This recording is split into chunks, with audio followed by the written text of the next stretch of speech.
دوایین کۆبوونەوەی سەری ڕەش چۆن هانا بۆ بافڵ تاڵەبانی هێنرا. دەنگدان بە پارتی چۆن کۆتایی بەهاتنی موچەی هەرێم دەهێنێت. دوای زیاتر لە 2 دێ لە بەشداری پارتی دیموکراتی کوردستان لە حکوومەتی عێراقدا و وەرگرتنی چەندین پۆستی باڵا و هەستیار، ئەو حیزبە نەیتوانی پەیوەندێکی استراتیژی و جێگیر لەگەڵ بەغداددا بمەزرێنێت و سیاسەتی یابووری سەر بەخۆ و پرسی نەوت نەک هەر ئامانجەکانی نەپێکا، بەڵکو بۆ هۆی دروستبوونی قێرانیشی دارایی قوڵ و دواکەوتنی موچەی فەرمانبەران کە ئەمە ژیانی هاوڵاتێنی بەرەو دۆخێکی نادیار و سەخت بێت، ناکۆشە کەڵەکە بۆکانی نێوان هەولێر و بەغدا گەیشتنە ئاستێک کە حکوومەتی هێرێم توانای دابینکردنی موچەی لەدەستدا. کاتێک هەوڵەکانی پارتی بۆ چارەسەرکردنی کێشەکان لەگەڵ بەغدا شکستی هێنا، تەواوی بنەماڵەی بارزانی لەسەری ڕەش پێشوازیان لە بافڵ جەلال تاڵەبانی کرد. لە کاتێکدا پێشتر ئەوان نەیان دەویست دان بە بوونی بافڵ تاڵەبانی دابنێن وەک سەرۆکشی یەکێتی و خۆیان لە دانستان و دانیشتن لەگەڵی دەدزیەوە و پارتی بە ناچاری داوای لە بافڵ تاڵەبانی کرد کە ڕۆڵی ناوبژیوان ببینێت و وەک نوێنەری هەرێمی کوردستان و تەنانەت پارتیش سەردانی بەغداد بکات بۆ چارەسەرکردنی پرسی موچە. بافڵ تاڵەبانیش چەندین جار جەختی لەوە کردبووە کە لە پێناو گەل و نیشتیمان ئامادەیە لەگەڵ هەر لایەنێکدا دانیشتن و گفتوگۆ بکات. سەردانەیەک لە دوایەکەکانی بافڵ تاڵەبانی بۆ بەغداد و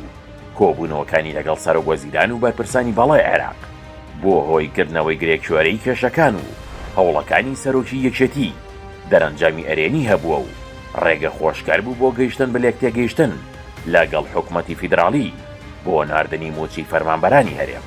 ئێستاش کە هەڵبژاردننی خولی شەشەمی پەرلەمانی عێراق نزیکە، لای هەمووان ڕوونە کە کێ گوێی لێ دەگیرێت لە بەغدا و ئەزمموی ساڵانی ڕابردوو دەری خستووە کە زمانی هەڕەشە و سیاسەتی بێمنەتی بەرامبەر بەغداد نەکەر کێشەکانی چارەسەر نەکردووە، بەڵکو بووەتە هۆی قوڵتربوونەوەی خەیرانەکان و بەکارهێنانی پرسی موچە وەک کارتێکی فشاری سیاسی، بەهێزبوونی پێگەی پارتی لە هەڵبژاردننی داهاتوودا و لاوازبوونی یەکێتی مەترسیەوەی لێ دەکرێت کە جارێکی دیکە سیاسەتی تۆند و ڕوبەڕووبوونەوەی لەگەڵ بەغداد ببێتە هەڵبژاردەی یەکەمی پارتی. ئەمەش لە کاتێکدایە کە هەرێم هیچ داهاتێکی ئەو توی نەماوە و بەوتەی بەرپرسانی مفلیس بووە. لەم دۆخەدا هەر جۆرە گرژێک لەگەڵ بەغداد دەکرێت ببێتە هۆی بڕینی یەکجارێکی ئەو بەشە موچەیی کە ئێستا بە هەوڵیەشێتی دابین دەکرێت. لایەنە عێراقیەکان بە ئاشکرا باز لەوە دەکەن کە ڕێچکەی مام جەلال کا بافڵ تاڵەبانی گرتوێت هێبەر بۆ چارەسەرکردنی کێشەکان لە بەغدا تاکە ڕێگەیە بۆ دابینکردنی مافە دەستوریەکانی هەرێم. بۆیە هاوسەنگی هێز لە گۆڕەپانی سیاسی کوردستاندا و بوونی دەنگێکی نەرم و دیبلۆماسخوازی لە بەغداد کە بتوانێت لەگەڵ عێراقیەکان بگاتە ڕێکەوتن بە زەمانەتێکی گرنگ بۆ بەردەوامی هاتنی موچە و پاراستنی سەقامگیری ئابووری هەرێمدا دەندرێت و لاوازکردنی ئەو دەنگە و بەهێزکردنی پارتی کە بەردەوام هەڕەشە دەکات دوجار دەکرێت ببێتە لێدانی دوایین بزمار لە تابوتی پرسی موچە و چارەنووسێکی نادیار بۆ هاوڵاتیانی هەرێم بێنێتە ئاراوە.